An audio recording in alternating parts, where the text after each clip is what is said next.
Hey guys, in today's video, I'm going to show you how to fix WhatsApp voice message problems. So here's how we are going to do it. So if you've been experiencing voice message problems here in your WhatsApp, then you just have to follow these steps. Now, first things first, we're going to go ahead and look for our apps. And we're going to look for specifically our WhatsApp application. All right, there you go. Now from here, what we're going to do is just click the storage. And here, we're just going to clear our data and click OK.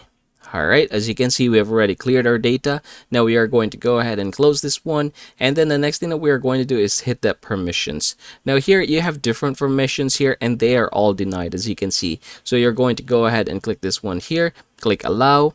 And we're going to do the same thing for all the others here below. Alright, there you go. So as you can see, we have already allowed everything. But yeah, those are the basically important ones. So just go ahead and close after doing that one. Now, last but not least, we're going to go ahead and open our Play Store. And here, we're going to go ahead and look for WhatsApp. And we're going to update it. And yeah, once you're done with that, you can just go ahead and open the app and log in once again. And yep, that is how you're going to fix WhatsApp voice message problems if you're experiencing here on your Android device.